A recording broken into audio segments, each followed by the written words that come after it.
is Dr. Mitchell Schwartz. He's our founder and chief medical officer. He is also the one who invented our microchanneling. He's the godfather of microchanneling. So without further ado, we're going to let him start his presentation. Alrighty. Well, thank you very much, everyone, for attending today. I'm certainly honored by your presence and hopefully be able to convey some interesting things to you, some knowledge I've gotten over the years. I'd like to point out that really everything that I'm going to be telling you today is all evidence science-based. So a lot of this is my opinion, but it's all based in science. And I will show you references to prove everything I'm saying is true. So it's not just taking my word for this, but it's actually been done in studies that have shown that. And anyone that would like any of those references, I'm happy to provide those to you as well. So first I'll start with my disclosures. I'm the founder and chief medical officer for Procell Therapies, which is important. I have a financial interest in the company, which is even more important that everything I'm saying will be scientifically based and not just my opinion. More importantly, I'm born and raised in Philadelphia, and I'm a long-term Philadelphia Eagles fan, which is why I'm dressed this way. For this year until the next year, I can take advantage of a pretty amazing season. And to prove that to you, I was at the Super Bowl, which was amazing if you're from Philadelphia. And that dog was, to my knowledge, the only dog that was at the Super Bowl. So she's famous and she's here today as well. So starting off with this skin health and beauty pyramid, this was published in 2014. And I like this so much that I made posters of this and put it in every exam room in my office.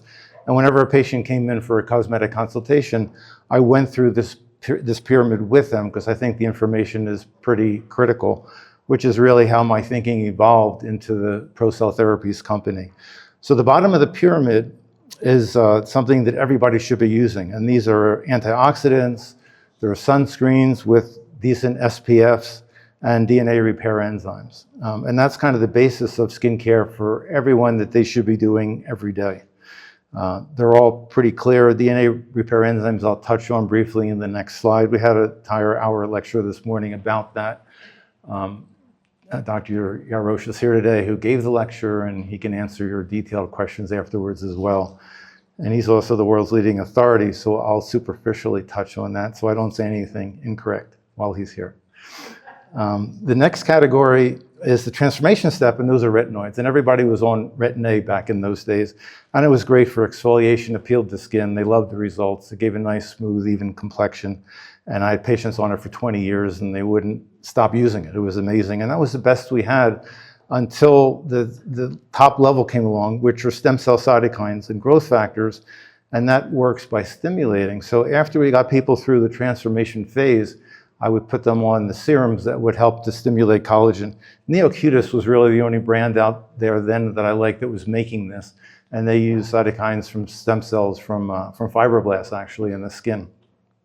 And it was the first time actually a patient's coming into me saying, oh, this stuff really works. I mean, the wrinkles are going away. Their under eye wrinkles are really better. And we had nothing that worked for under eye bagging and wrinkles in the past. So I was really impressed with that at the time.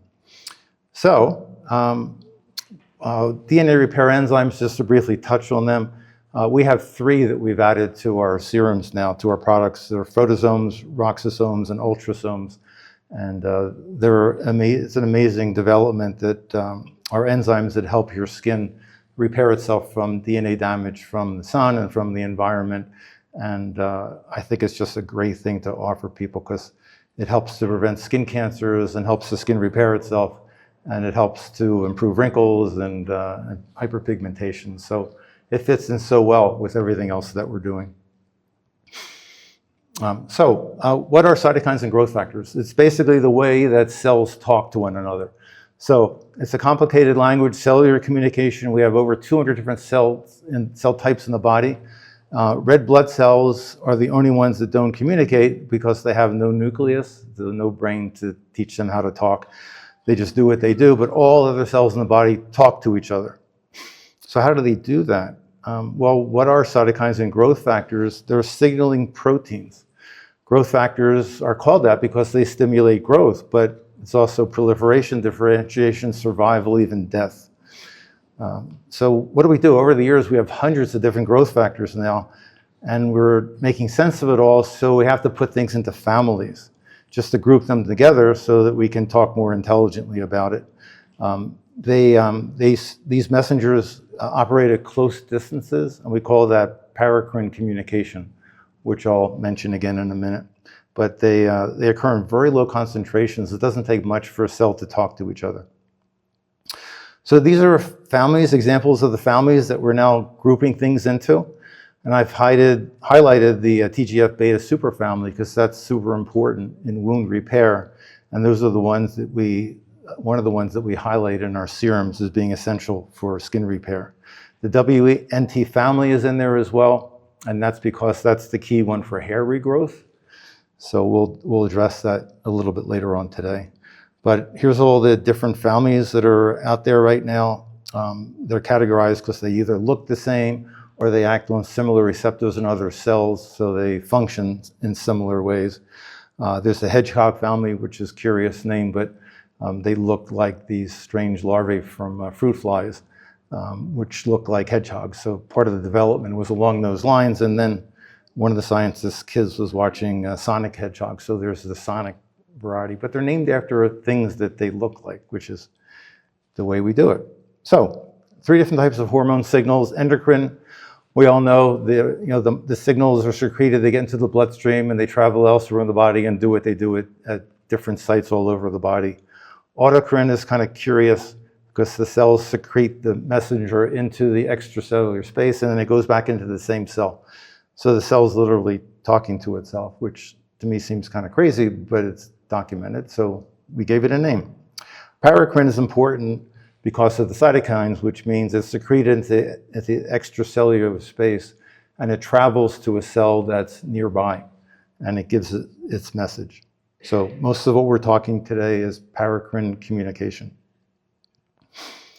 Categorizing cytokines and growth factors into acute inflammatory versus the cytokines that are anti-inflammatory, and that will be important in what I'm discussing because we try to optimize wound healing and use anti-inflammatory cytokines, which I'll show you is really much more essential for proper wound healing without the hypertrophic collagen that forms in some of the thicker scars and gives us more natural healing, such as being seen in newborns, actually. So keeping in mind the red blocks are the bad anti-inflammatory or the bad inflammatory cytokines, and the yellow are the better anti-inflammatory. So the different sources of cytokines and growth factors that are out there are autologous, allogenic, and bioengineered. And by the way, the term cytokines and growth factors is kind of used interchangeably now. Initially, cytokines were thought to be found in the bloodstream and related to the immune system, and growth factors were found in the other tissues. And over the years, we've found so many new ones that are interchangeable now in the bloodstream that are not immune related and regular tissues that we just lump the terms together now. There's no reason to separate them. So we kind of use them all in the same sentence. Autologous is PRP, which I'll touch on. And that's just the cytokines and growth factors come from the same individual and used it back in the self. Allogenic means it comes from different individuals within the same species. Examples of that are stem cell conditioned medias, single cell conditioned medias like fibroblasts, and exosomes, which we'll touch on as well.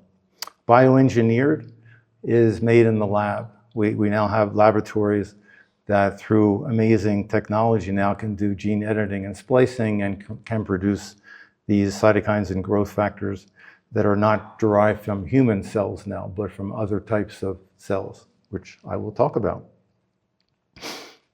Commercially available sources, PRP. And let me show you the cytokine profile for PRP is very inflammatory, which makes sense. You get an injury, it gets inflamed, blood vessels dilate, it brings in wound healing, but it is very inflammatory, and we kind of all know now that inflammation is not a good thing. So if we can make something that can do the job without being inflammatory, that would be a home run, really. And that's the case. So why use PRP? People are using it a lot still these days. Kim Kardashian recommended it, and that's a big deal. But why would you go to the trouble of spinning someone's blood down, taking off the PRP, then using it? It's messy and it's inflammatory when we have all the right ingredients to stimulate wound healing and give you the same or better results without going to all that trouble when you can take it off the shelf and just put it on someone's skin. So I think it's the hype, and we'll hear a lot about hype here in the show and in my talk as well. Hype is what sells. And you're dealing with a multi-billion-dollar cosmetic industry, and everybody wants a piece of the action. So wherever they can create a thread of truth and then move it down to the next step and say, well, if you use it in skincare, it'll do the same thing as in wound healing in these guinea pigs or wherever else they're proving it, and not have the real science behind it, but it sounds like it's a good link, and then spend a fortune in advertising and pay famous people to endorse it, it becomes a big deal and it snowballs, which is what's happened with a number of products. So fibroblasts are what we had before. Neocutis used fibroblasts, and they made growth factors from that, and they worked well. So that was a great start, which got me started down this pathway. Next are stem cells. Stem cells are factories that make cytokines and growth factors. Great source for this product, and everyone out there are using stem cells now for these types of products. They're cultured in the lab, stimulated to create a whole mass of all different types of growth factors and cytokines. It's excreted into the broth where they're living. It's filtered, it's irradiated to kill any living tissue, and purified that way. And you have a whole variety of all kinds of growth factors. So the stem cell in particular is one that's making, and if chosen properly, you have a pretty good idea of what you're getting, but you have a whole variety of everything, the good and the bad. You just try to pick the right stem cells to give you the best profile for what you're trying to accomplish. So, adipose stem cells, super common.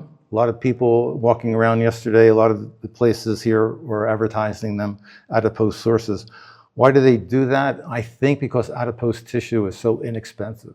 A lot of people have, their fat suction and they throw it away. So you can get adipose tissue very inexpensively, isolate the stem cells, and then stimulate the cytokines and growth factors.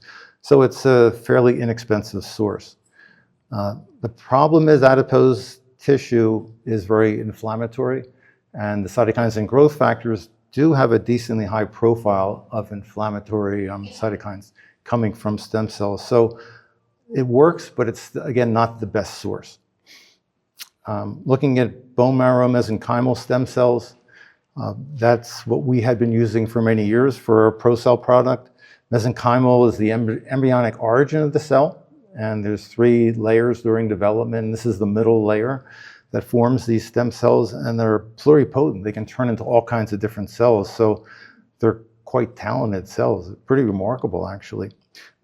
They live in the bone marrow, and when you have an injury, they travel from the bone marrow into the bloodstream, go to the site of the injury, and then secrete the growth factors and cytokines to orchestrate the whole wound repair procedure.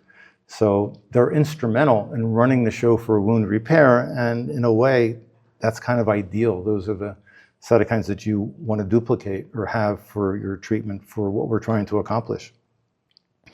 So those are the conductors. They run the show. So that's why these mesenchymal stem cells are so important for us. They're very anti-inflammatory, which is important for what we're trying to do. We can get great wound repair without all the inflammation and stimulate the right type of collagen in these wounds to give scarless healing. So how do we know they're so anti-inflammatory? Here's an example of an acne patient not treated with acne products, just microneedling or microchanneling, as we'll talk about, and simply the anti-inflammatory effect of our serum quieted her acne down. It doesn't kill bacteria that effectively, like the antibiotic treatments, but just simply anti-inflammatory made her acne go away. There's a lot of patients that don't want to take antibiotics, looking for alternatives. This is a patient I probably would have put on Accutane just because of her severe cystic acne to prevent scarring. And it was just the anti-inflammatory effect that quieted down her acne. Next is a person with melasma. And the basis of hyperpigmentation in the skin, you biopsy the skin, you'll see a band of inflammation. So that drives these reactions in the skin and causes pigmentation. So putting something on the skin that is anti-inflammatory is a really effective way to help treat melasma. There was nothing that was used as a bleaching agent in this treatment. So it's amazing that just the anti-inflammatory effect can be so effective in treating hyperpigmentation. So this is a book by Dr. Lance Setterfield, who's a personal friend of mine, and I highly recommend this book. It's the definitive book on microneedling, and he's a really bright guy, and it's not a long book, and there's a lot of great pictures, so you can get through it pretty quickly, but there's some really, really comprehensive stuff in there about microneedling.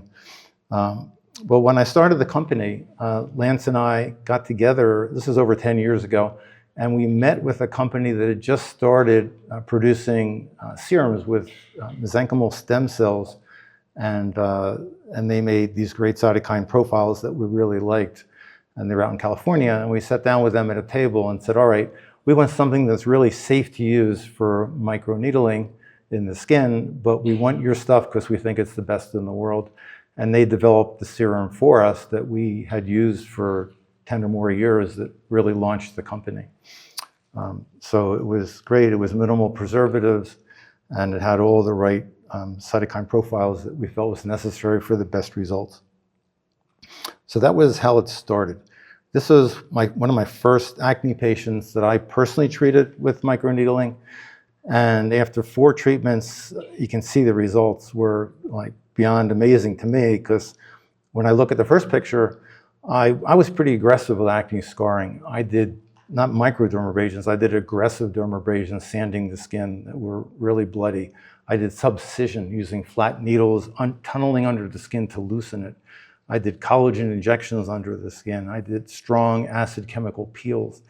And all the above to quiet this down to get this type of result. So to get this result from a microneedling, microchanneling treatment amazed me. And I had to look at the before and after to believe that I really had these results in this patient. 74-year-old woman that I treated personally. This was back in the days that I did the treatments before my estheticians took over. And she came back after 4 monthly treatments, and I, was dumbfounded. I had to look at the before pictures to see that this was the same person that came from here to there. It was just amazing results. And that's when I said, yeah, we're onto something here. This is pretty remarkable. So that's the history of my company and what we were using and have been using until recently.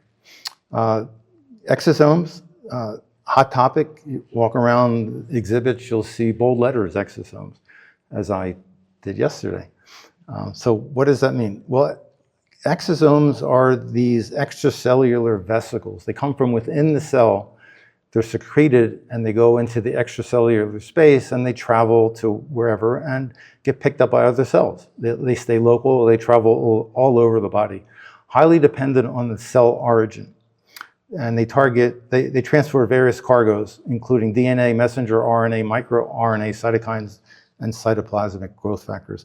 Well, I was approached by exosome companies many, many years ago, before any of us even heard of exosomes, telling me we got the greatest thing coming, you got to use this and not these mesenchymal stem cell stuff.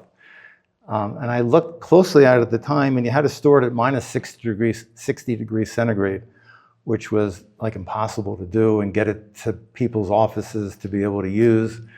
It was just kind of a mess to really figure out logistically, and incredibly expensive. So we did not go that route. And I also said, I'm not real comfortable using something that's going to put this into someone's body that contains someone else's DNA and messenger RNA, and what's that going to do?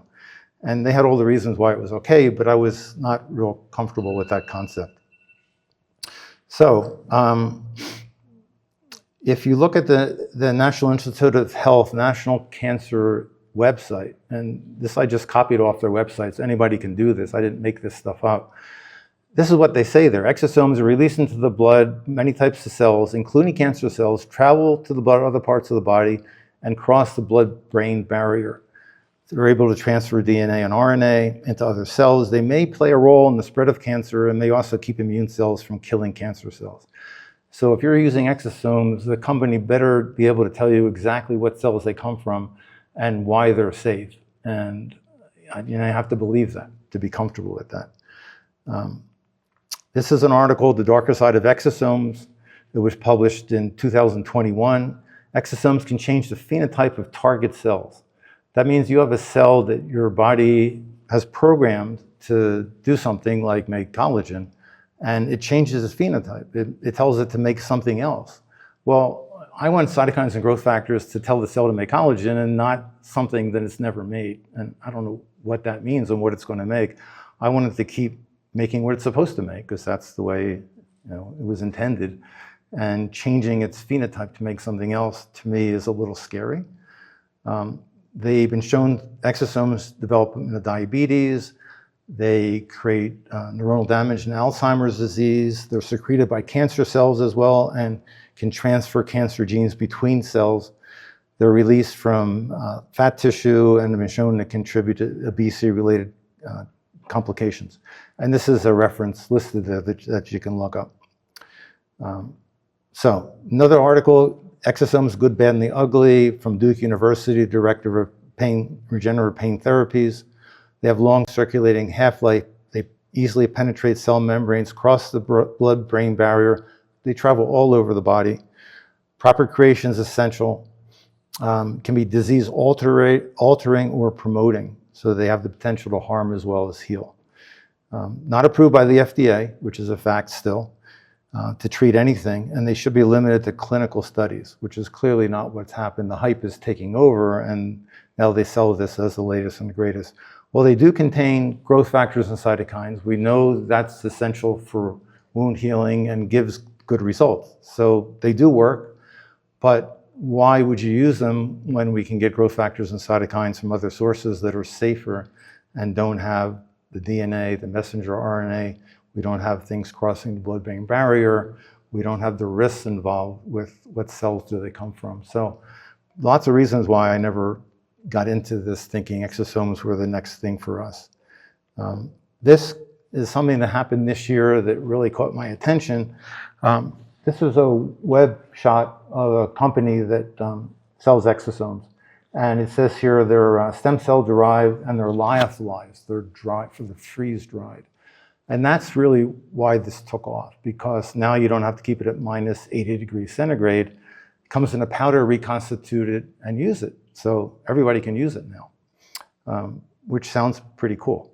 So Harvard did a study this year, it was February or March, and they used electron microscopy. They looked at this lyophilized product, 2 different sources, and a third one. And it was double-blind controlled. They didn't know which was which. The third one was conventionally stored in saline at minus 80 degrees centigrade. And they found in the conventional minus 80 degrees, the exosomes were intact and fine. And both other sources, after reconstituting it, there were no intact exosomes. They were looking at dust. So people using this and putting in their serums, reconstituting it, were getting results because the peptides and other things that are in those serums, but there are no exosomes in a lot of these serums that are out there. And if you talk to the companies and say, well, how do I know this isn't an issue, that there really are intact exosomes when it's reconstituted? And we don't know. They'll say, well, our lab checked it and we saw such and such % of viable exosomes. Well, and I say, well, did you have an independent lab do a double-blind control so that you know it's real? And they get a little glazy and they say, well, we'll send you some studies and go away. So it's hard to get a straight answer out of people other than, well, they say, oh, sure, we checked it and we know it's good. But there's a lot of money at stake, and I don't know how to trust people are really telling us the truth with that. So we do need those controlled studies done by independent labs, and I do need to see them before I would trust the company that's promoting exosomes. Bioengineered, the latest and the greatest. This is made in the lab, typically E. coli or yeast. So E. coli is a bacteria or yeast, and gene splicing technology, which is pretty amazing. They take the genes from these cells and they splice in a new portion of DNA, and that's coded to produce what it is you want them to produce. So if you want to make TGF-beta3, which is a great growth factor that we have in our serum, and emphasize that, we put in the gene that makes that, and then this cell becomes a factory for producing that. And then we purify it, remove the living cells, and we know we have a high concentration of TGF-beta3 in that broth. And it's pure. And then we have 10 or 12 of those different growth factors, and that becomes our new serum. And now we know we don't have any other ancillary stuff that's made by the cells. We have only exactly what we want in there, and it's extremely pure. So it's great to know now that we have exactly what we want in our serums. Over the years, we've been supplementing the serum. We had the mesenchymal stem cell make its serum in the broth, and then we would throw in some of this TGF-beta3 produced in the lab because it enhanced the effects. And now we can make all the different growth factors we want, so we don't have to use human tissue at all. And that's important in places like Europe, which don't allow any products from human cells, so that now it can be used, these serums can be used all over the world. So that's exciting new technology. And this is a little bit of Latin, I guess, but it's basically a list of all the growth factors in our hair serum. So they're all bioengineered now, and those are the chemical names for them. And it's patented, so you can take pictures, but that's okay.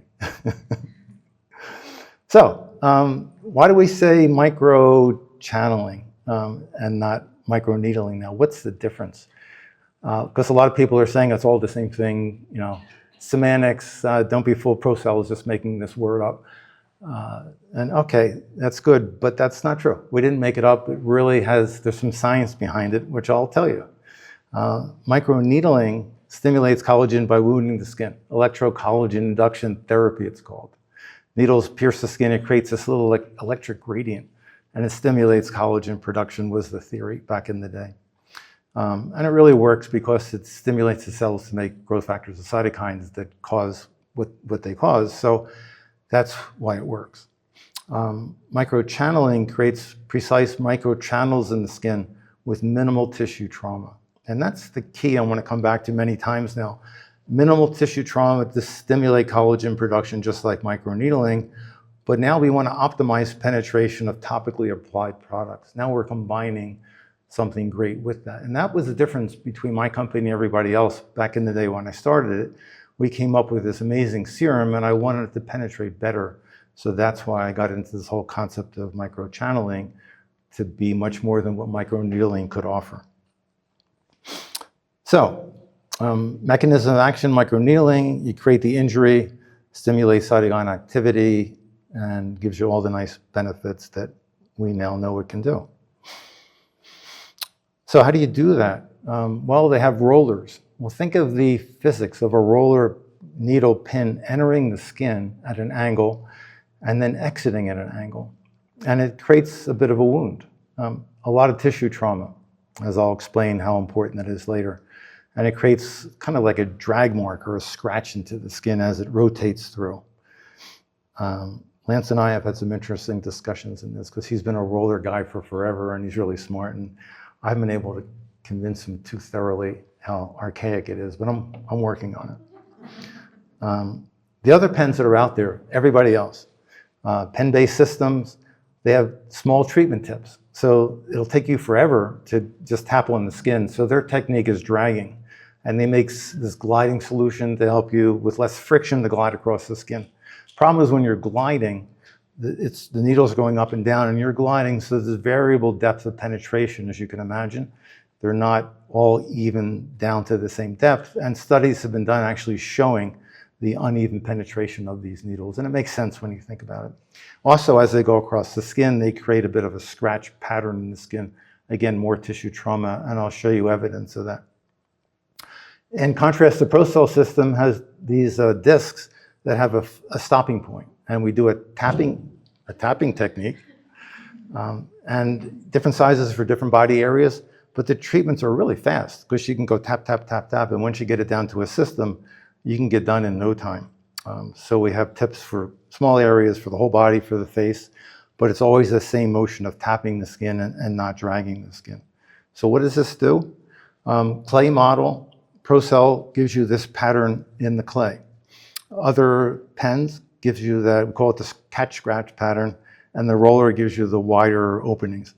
Back in the beginning days when I did shows with my wife, it was kind of an interesting thing being on the sales end of things, and it's not easy, let me tell you, it's a tough job. We demonstrated this. I would use green apples, put a dye on the top, we'd have all three things there and just do the treatment, and we'd even have the potential customer do the treatment on the apples, wipe the dye off, and it was like amazing. You could duplicate this every time. And I thought it was a great selling technique to show people how pretty that looks and how non-traumatic the results are from our technique. So, well, okay, which size needle should we use? You go around to booths now and look at a microneedling booth and they'll say, we've got 2.0 millimeter needles. We're deeper than everybody else. We're great. They can't even go that deep. A lot of states, estheticians can't even use 0.5. They're legally only allowed to use 0.25. And they always felt like, well, we need doctor supervision. We can use longer needles to get better results. And I'm here to say that's not the case, and I'll show you why. So, study done last year. Automated microneedling monotherapy for androgenetic alopecia. So, these are hair loss patients. They compare 3 different depths, 0.5, 1.0, 1.5 millimeter needle tips. Well, you know how deep hair follicles are. So it would stand to reason that you need a long needle tip to get way down there to the hair follicle to really get much of a result. And amazing to see that, and this was not with any medications, this was just microneedling alone. They showed that, each patient had 6 sessions over 3 months, 2 weeks apart. All treatments stimulated hair regrowth, all of them, after 3 months. The patients, the dermatologists, and microscopic exam of the hair showed that the 0.5 millimeter depth had the highest hair regrowth rate, and better than the other depths. And the 0.5, she's the highest. Okay, so 0.5 was the best. Okay. Later on, I'll show you where 0.25 fits into this, which is key. I forgot that wasn't in this one. So the 0.5 worked the best, the 1.0 was second best, the 1.5 was the least best of all these. So right off the bat, it's like, well, why should a 0.5 work when a hair follicle is so much deeper than that? So that was pretty cool. And this is a prospective study. This isn't a reverse looking at lots of people. They designed this study and they had 45 patients. The other thing that I think is really important when people say to me, what do you recommend as the best protocol? Well, I like this protocol. So for any types of treatments, for hair loss, for wrinkles, for acne scars, I think people should sign up initially for a 6-session treatment over 3 months, 2 weeks apart. To me, that makes the most sense. We often say 1 month apart and what are the right numbers, but to me, this makes the most sense logically to recommend people to start their treatment plan, and then after that, they reassess and decide how well things work. But this gives you the right treatment protocol for the right amount of time to get the best results, I think. So looking at the hair follicle, the scalp is typically 4 to 5 millimeters thick and the hair follicle goes down below that. So I don't care if you use a long needle, you're not going that deep or you're going to reach the hair follicle thinking you're going to stimulate things. That's way down there. And here's the hair growth cycle. There's the telogen resting phase, and the WNT beta-catenin pathway is typically the one that stimulates, that's the growth factor that stimulates the hair follicle to come out of the sleeping, resting telogen phase and start growing again. So that's an important growth factor that we have in our hair growth serum. And one of our reps last year, I believe, was telling me all the great results she was getting. I don't know if she's here or she's at the show today. So I said, well, send me some pictures. I want to see too. So she sent me these pictures that I included, which are just super cool. That she was so excited to tell me about all the great results she's getting with our hair treatment serums.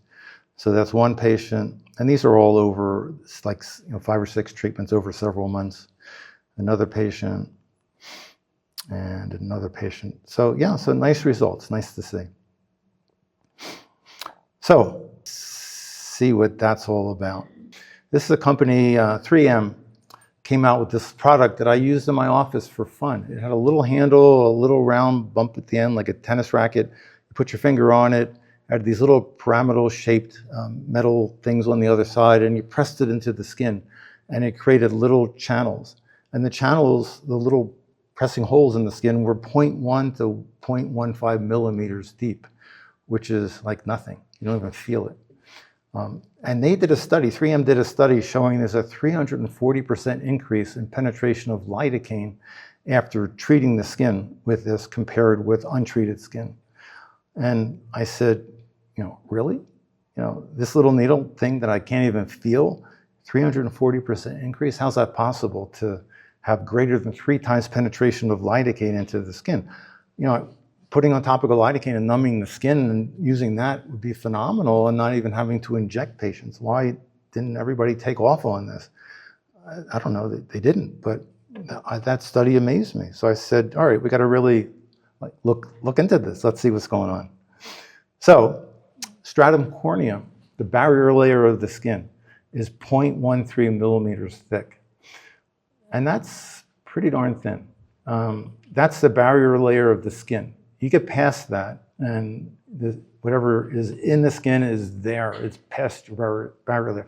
So that's our defense. That's what keeps everything outside of us, that protects us from getting into your body. And that's not much, 0.13 millimeters. That's why that 3M product worked, because it created enough of an opening for the lidocaine to get through that tiny bit. And once it's through, the horse is out of the barn and it's gone. So it's in the system. So that's why it works. It doesn't take much to get things penetrated into the skin. Facial skin is typically 1 millimeter thick. So when you use a long needle, like 1 millimeter, 1.5 millimeter, yeah, it hurts. There's nerves down there. There's blood vessels that bleed down there.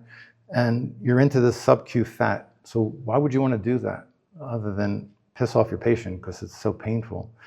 And you're not going to, what's it going to do? You're not going to stimulate anything that's really beneficial. So why do that? I wouldn't. Anyway, is the stratum corneum really that thin? Do you believe me? Well, here's a study done in 2014, was published, 18 healthy subjects.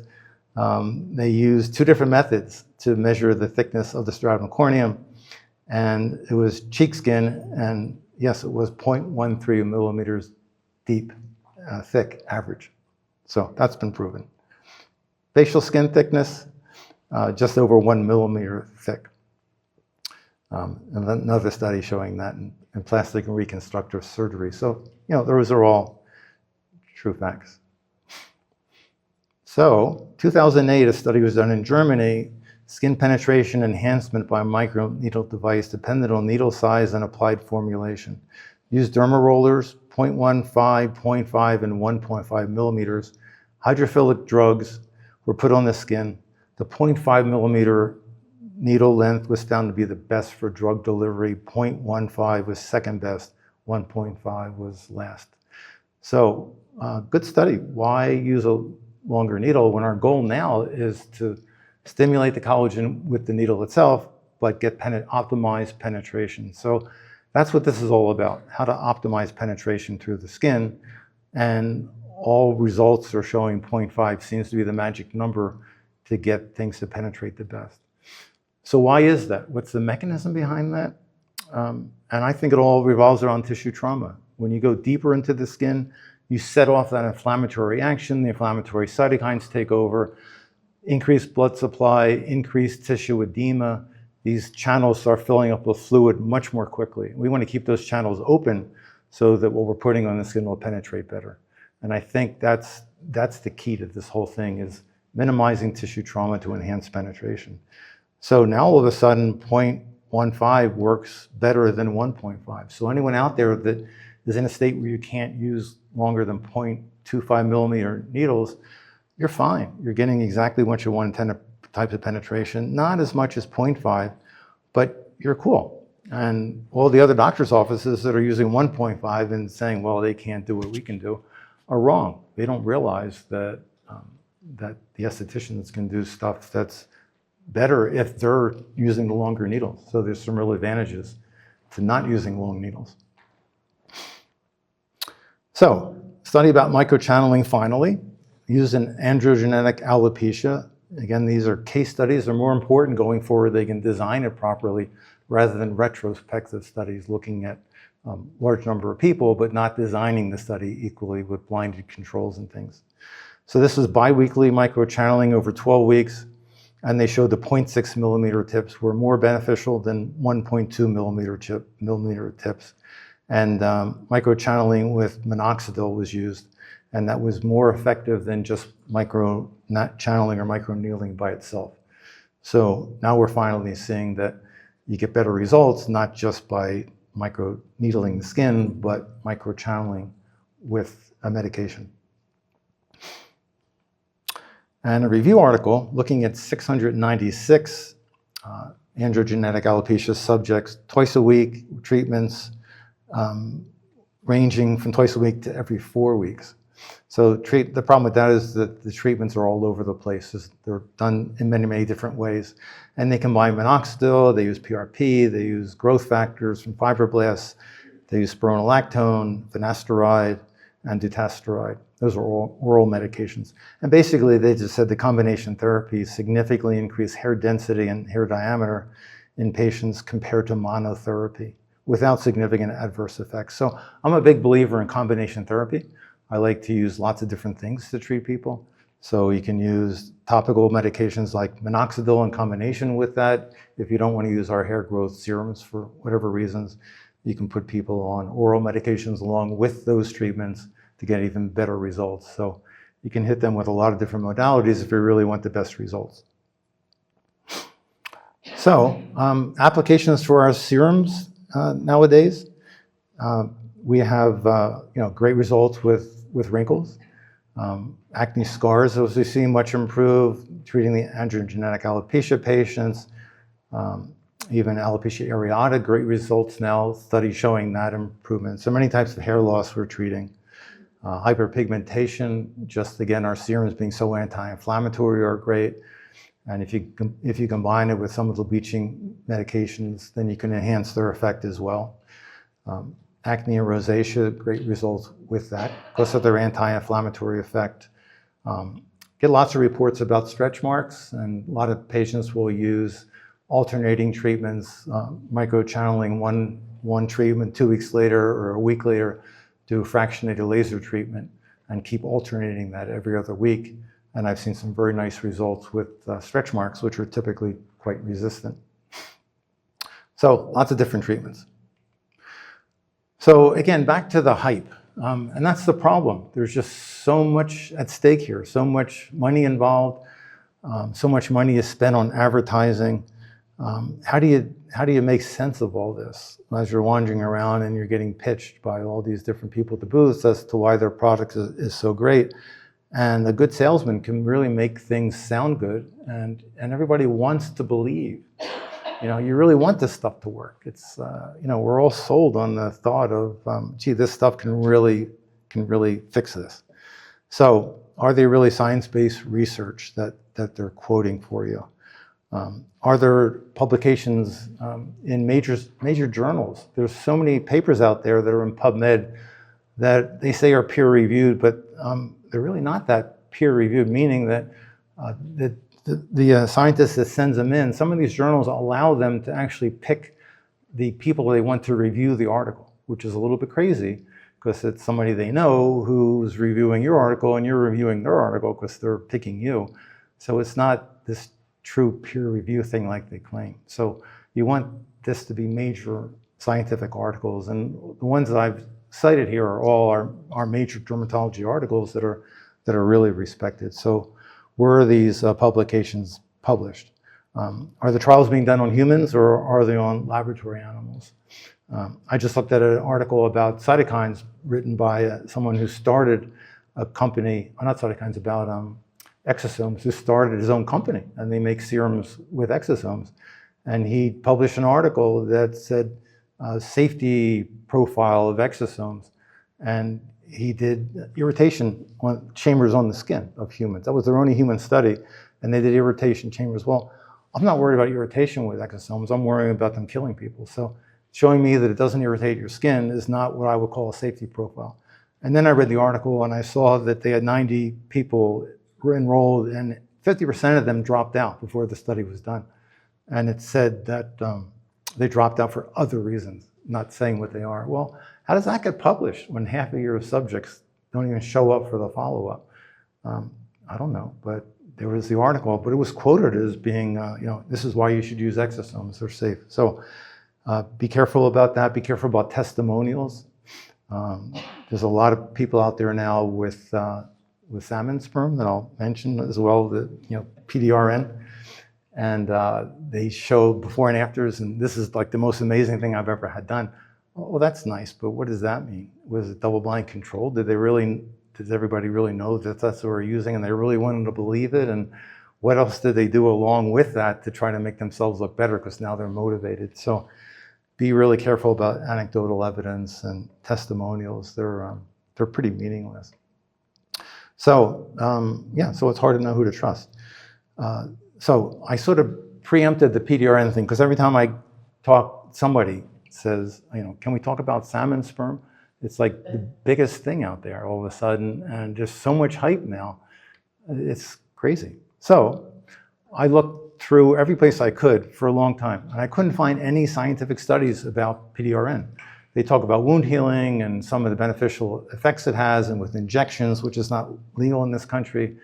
And that made sense that somebody said, well, let's make a cream and tell everybody that it stimulates collagen and will make it look better. So it has a little bit of scientific basis for it. Well, there are no studies out there showing it works. So whenever people ask about salmon sperm, it's like, okay, show me a study to convince me that it actually works, because it doesn't exist. And then I said, is it really me, or am I missing something? So a couple weeks ago when I was looking, I came across this Chemist Confessions, a podcast of two estheticians who researched this really thoroughly, surprisingly so. And this is podcast 126, so they've done a lot of these on many, many different topics.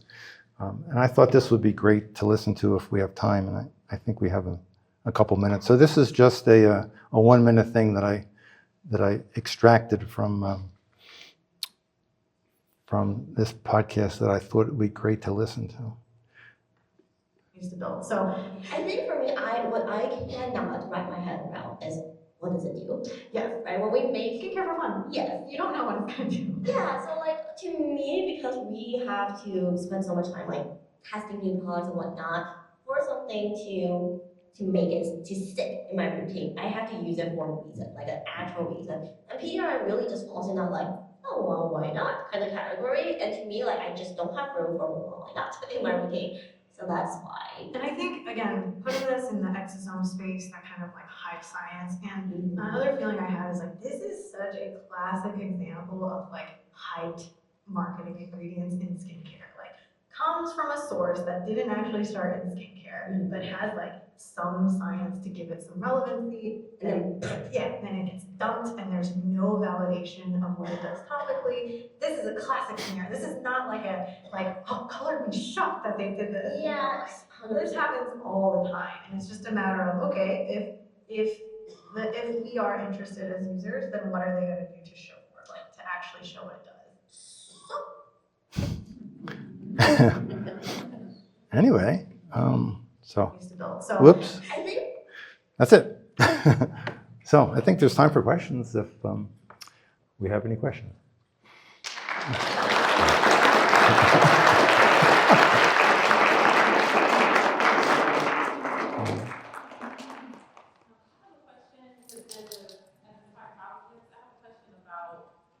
Procell works with for clients with hair loss that have autoimmune disorders like MS or dermatitis or diabetes. Like how does it work? Type 1 diabetes. How does it work in those clients? And is that what you were saying with the other medications like spironolactone and all that? How's that kind of? So I guess the first part of the question is, how does it work if you have an underlying disease process that is causing your hair loss? So then the question comes up, okay, what's the disease process? How active is it? If it's being treated and quieted down, then the hair follicles have a chance to regenerate at that point. If the disease keeps doing what it's doing and affecting hair follicles, then it's an uphill battle to make a turnaround and affect that. And the other question with that hair, when I evaluate a patient for hair loss, there's two big categories. There's scarring and non-scarring alopecia.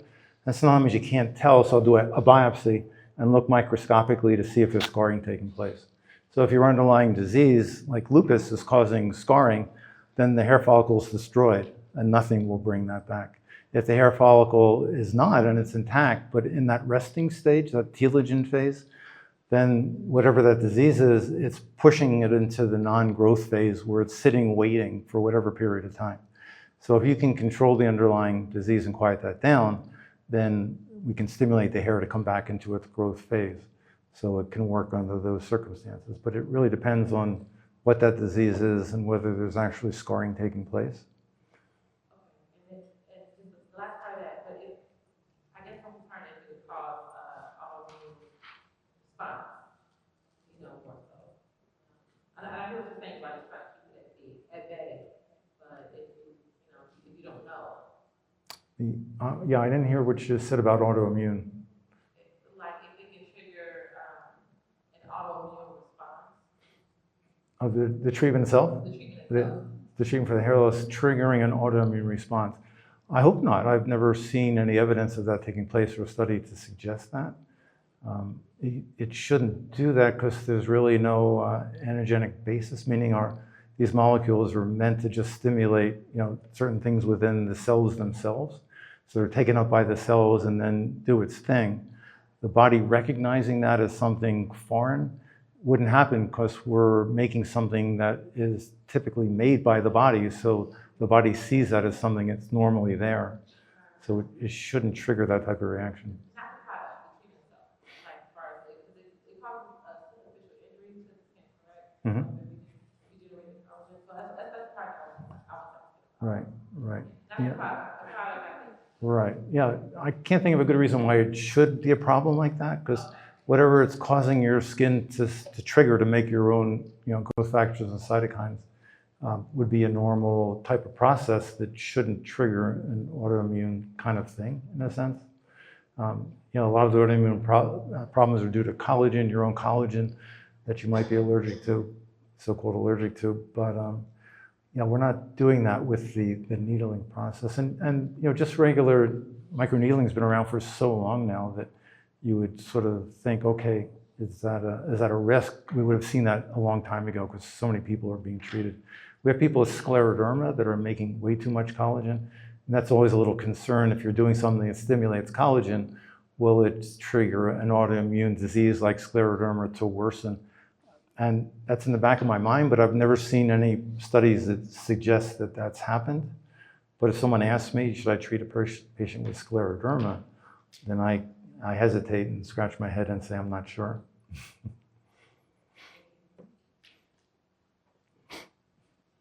Yes? When treating acne, does the acne, is it now treating just the scar, or would you do microchanneling like acne? Active acne. Is there a way to, I heard active acne. Microchannel over active acne. Oh, yeah, microchannel over active acne. Yeah, I mean, we do it all the time. As I said, I'm big on multiple treatments, so I wouldn't just use microchanneling alone for that treatment, but it will very quickly help to quiet things down. The problem is that it's pretty sensitive skin. So you'd have to use, the smaller needles are better. You have to go very gently.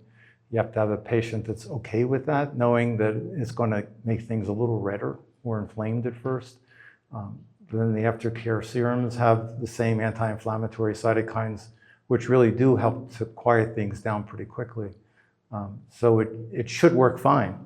You just have to be comfortable and be very gentle because the skin's pretty inflamed. So I would start off with really small needles, like 0.25 millimeter, and then just work up from there once the skin quiets down, but I'd be pretty gentle with it.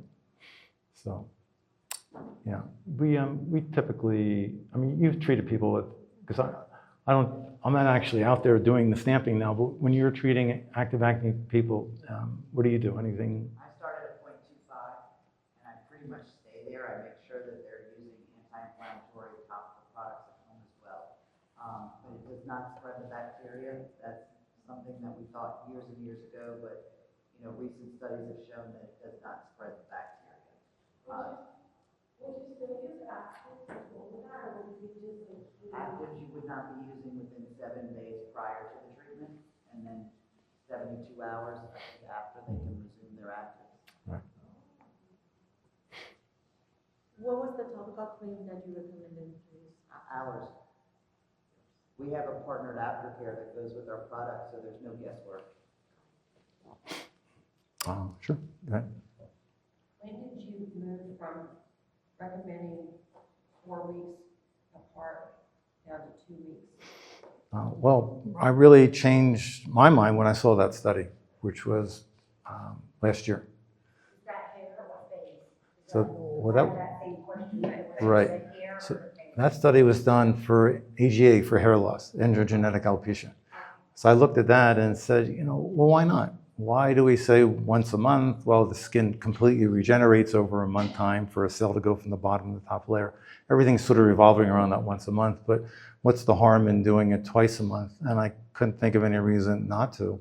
For face as well. Yeah, for any treatments. And have you, since you started that protocol, have you seen it like speed up the progression? A lot of my clients get discouraged, think they have to kind of wait 6 months to get Hmm. their end result.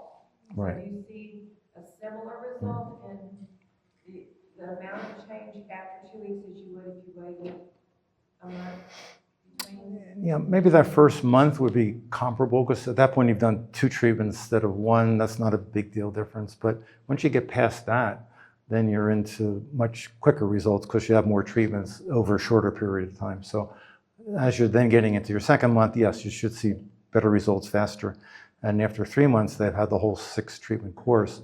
And then they'll, I think, get a much better result right away to be able to compare. Because we used to give people like 3 treatments over 3 months or 4 over 4 months, and then reevaluate and take pictures and see how they look before and after.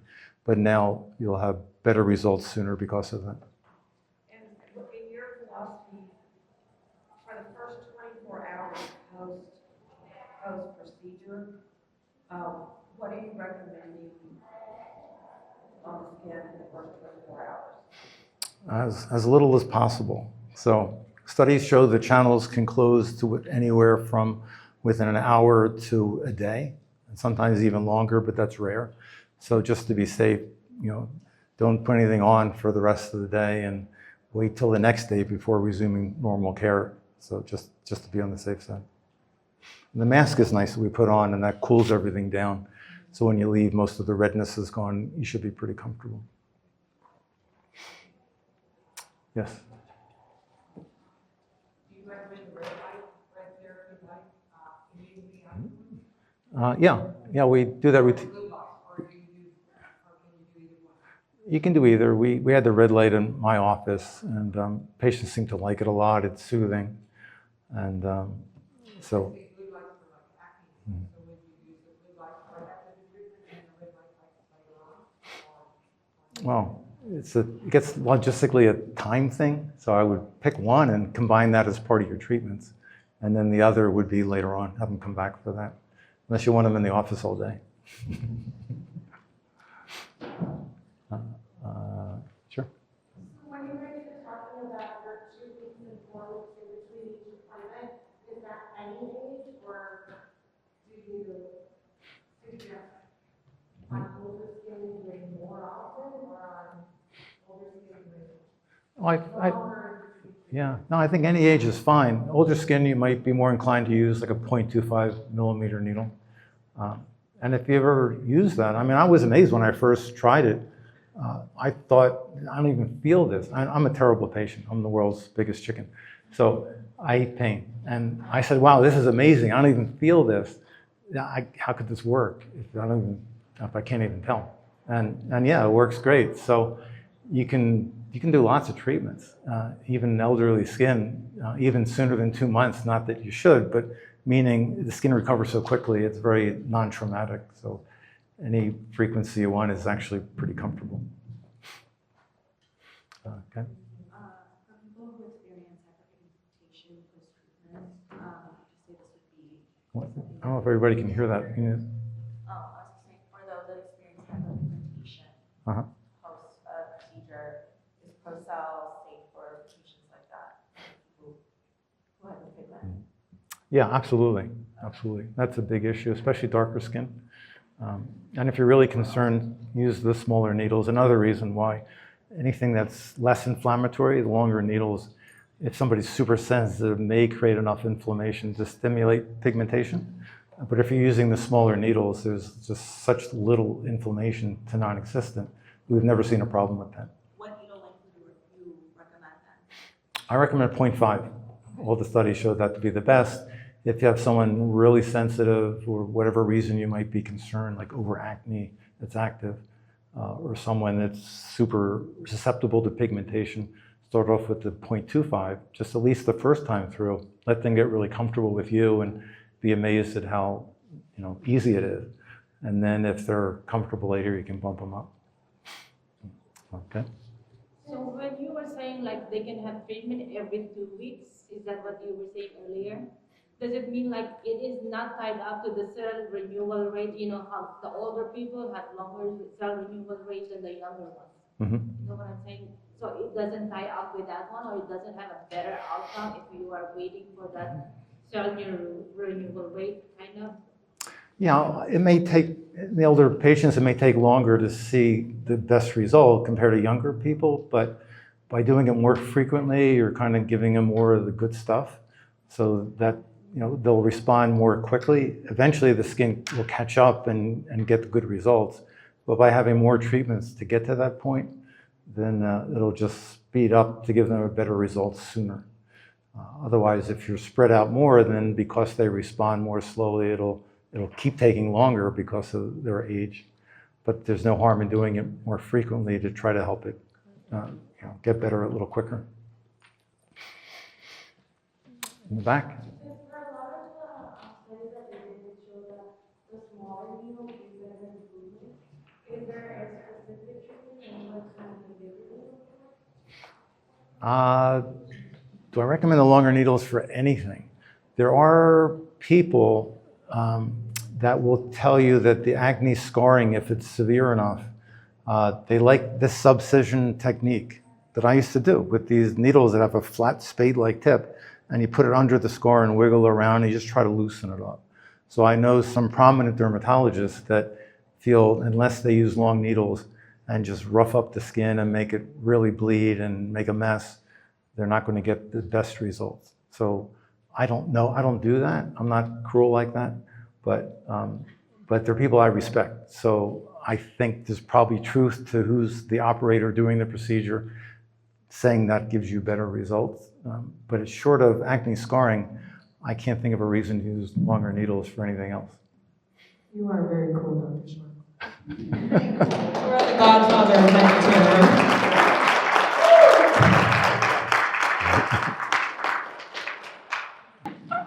Thank you, Dr. Schwartz, very much. Oh, sure. And I have the Procell, so are you saying that we only use the serum when we're microchanneling, and then we save the rest till the next time we do it 2 weeks later before we do the next microchannel, right?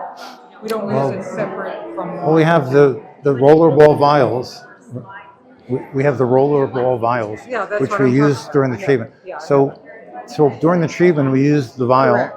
and then whatever's left, we Yeah. give it to the patient, and we tell them to keep applying it until they use it up during that day. So For that day. for that this, day. 24 And, hours. yeah, but it might be like every half hour or so. Whenever they think of it, usually there's not that much left, but just use what's there and keep applying it until they run out.